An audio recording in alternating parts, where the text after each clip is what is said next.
Most dads over 40 are struggling to lose weight because they're chasing the wrong solutions. They're trying to eat less, do random exercises, or worse, maybe taking a fat burning pill that doesn't actually solve your problem. Now, it might work initially, but it's gonna wreak havoc on your system, and it's not something that you're gonna be able to sustain long term. What if I told you there's a better way to do this without spending hours at the gym or turning your life upside down? I'm Neil, a certified nutritionist and personal trainer. And over the last 12 years, I've helped over 300 dads lose their dad bod and gain back control over their health and their bodies. And this is from anyone from military personnel to high-achieving fathers just like you. In this video, I'm going to share 5 of the most common mistakes that most dads make and how to fix them in a systematic way, starting with the core problem that's sabotaging everything else. First mistake is thinking that losing weight is all about eating less. You probably tried this, right? Cutting calories, trying those crazy crash diets, maybe reducing your eating window to only 4 hours.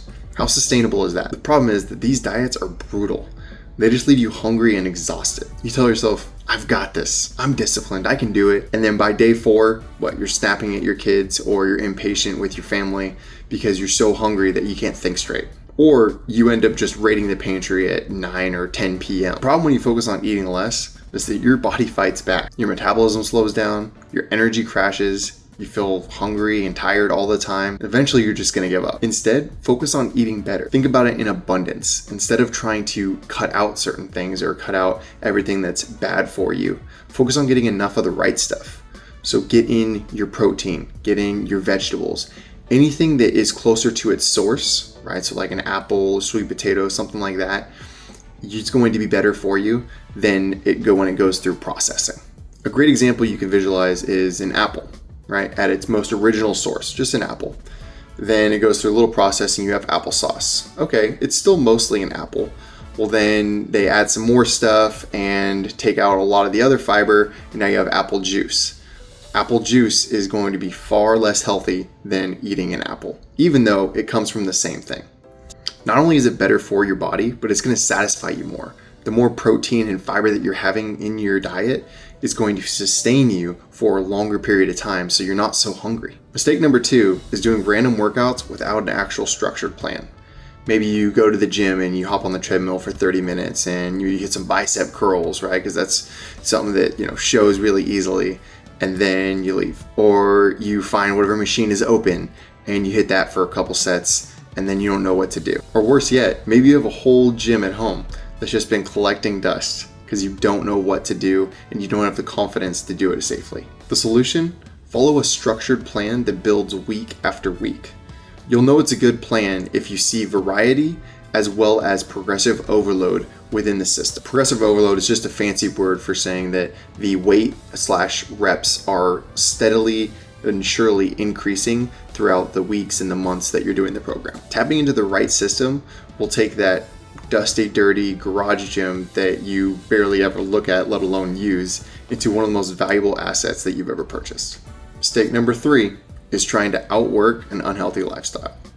This is one that I see all too often.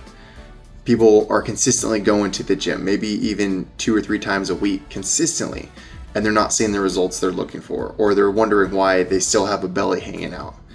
It's because you're not changing the rest of your life. If you think that hitting the gym hard, even 3 times a week on a good program, is going to change your dad bod, not if you're not changing everything else. So even if you're hitting the gym 3 times a week consistently, but you're sleeping 5 to 6 hours a night, you're relying on coffee for your energy, and you're not getting proper nutrition, meaning enough protein, vegetables, that kind of thing, you're spinning your wheels. It's not going to get the results that you're looking for, and you're still going to be looking down at your belly. And the reason is simple. When you go to the gym and train hard, you're actually making yourself weaker. What makes you stronger is the recovery afterwards. Your body being allowed to relax and your hormones getting balanced, and the recovery process and the muscle building that takes place when you're sleeping and when you're fully relaxing. That is how you get stronger, that is how you get better, and that is how you get a better looking body. Here's the fix. You need to prioritize getting 7 to 8 hours of sleep a night and getting enough nutrients in your body, which is something I'll talk in a little more detail later on. But this isn't just about looks. You need to have energy to show up for your career and your family. Number 4 is trying to follow the advice that's meant for 25-year-olds. I hate to break it to you, but you're not 25 anymore. I'm just kidding. I know you know that. But here's the thing. The advice that you're following on the internet is meant for that kind of metabolism, that kind of recovery, and that kind of lifestyle. That's just not you anymore. You have different priorities and different opportunities in order to capitalize on your current age. So use that. Now, I'm not saying use your age as an excuse. I hate when people do that. Your body needs more recovery time.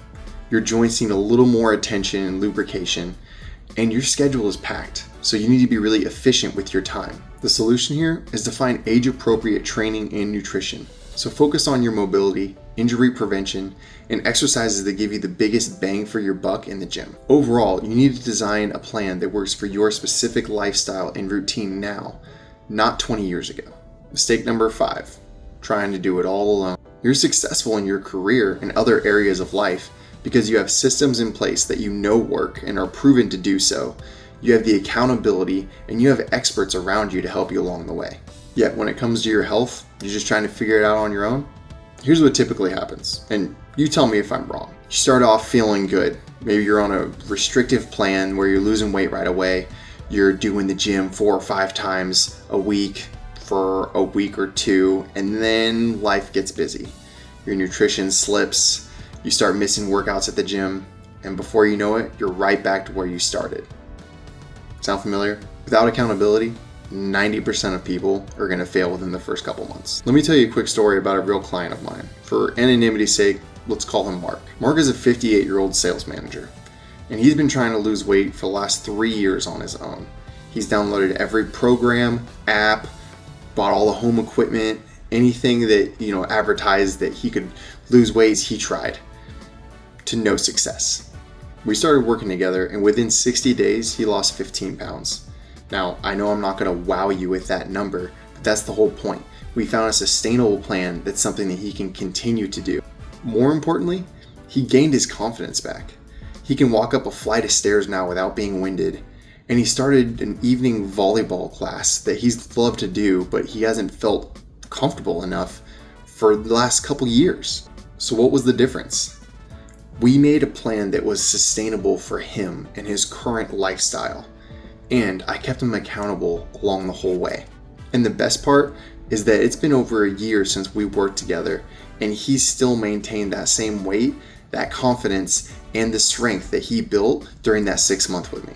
Now that you know what's stopping you from losing the weight, it's crucial that you take the action steps necessary in order to make that change. And the first thing is losing that stubborn belly fat. And in this video, I give you a detailed guide of the most effective way to do exactly that. The best time to start this was 10 years ago. The second best time is right now.